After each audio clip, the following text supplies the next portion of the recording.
Donald Trump arremete con el régimen de Nicolás Maduro, aplicando sanciones con los países que hagan negocio con ellos. El siguiente video no tiene desperdicio. Escuchen cada una de las palabras que dice este analista. Al director del medio digital Venezuela Vetada, bienvenido, gracias por estar aquí. Gracias, muy buenas tardes.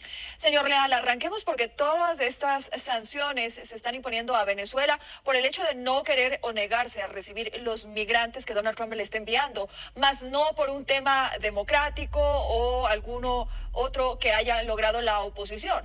Sí, lo que pasa es que toda esta serie de sanciones van amarradas como parte de un arsenal que tiene dirigido el gobierno de los Estados Unidos, la administración Trump, hacia la estructura del chavismo en el poder. Ese arsenal está enmarcado en algo que es previo a esta decisión de los aranceles, que es esa invocación de esta acta de 1798, donde califica al Tren de Aragua y la estructura de Venezuela y califica a Maduro y al alto gobierno como dirigentes de un proceso de penetración. Te pone un nivel de enemigo hostil. Entonces, de enemigo extranjero, y son términos realmente fuertes. Entonces, esta declaración de este arancel lo que busca es sumar un cañón muy fuerte dentro de ese arsenal que va a ir utilizando la administración Trump en contra del régimen chavista.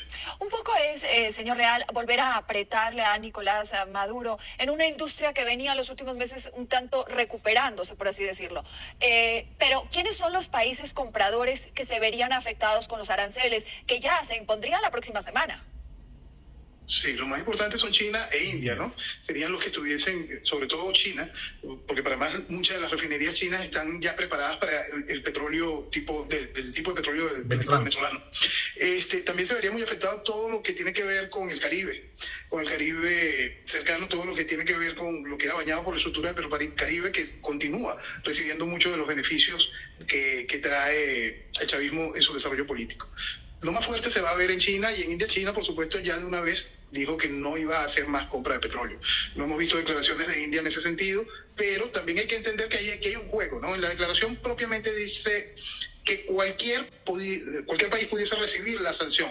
No dice que todo país puede recibir la sanción. Yo creo que ahí el presidente Trump está jugando otra vez con un pequeño espacio de letras chiquitas para poder jugar con el control de ir apretando, ahogando al chavismo, pero no todavía ahorcándolo de manera definitiva. Ahora, ¿cuáles son los compradores con los que podría empezar a manejarse Venezuela? ¿Irán? Sí, por supuesto Irán no. Y aparte siempre hay una cosa que ya Venezuela vivió. Nosotros vivimos toda una etapa oscura de triangulación, una etapa de triangulación realmente complicada, compleja. Vivimos mucho de lo que está viviendo Rusia en este asunto de su flota fantasma y toda una cantidad de transbordo de crudo en alta mar. Con lo que acabamos de escuchar, el régimen prácticamente venderá el petróleo más económico del mercado y habrán países interesados en comprarlo. El régimen de Nicolás Maduro ha dicho que esto les obliga a volverse más creativos y a enfrentar esto. Hay una necesidad de ese dinero para muchas de esas políticas sociales que mantiene el régimen. ¿Qué van a hacer? ¿Qué van a hacer? Hay que tener en cuenta que el chavismo no tiene ningún problema en continuar la destrucción del país. El chavismo no tiene ningún problema en poner a la población a pasar hambre. El chavismo no tiene ningún problema en reprimir si hay algún tipo de levantamiento. Entonces hay que entender esa lógica. El chavismo, como hecho de gobierno, no tiene ningún tipo de problema en enfrentar con fuerza cualquier intento que vaya en contra de él.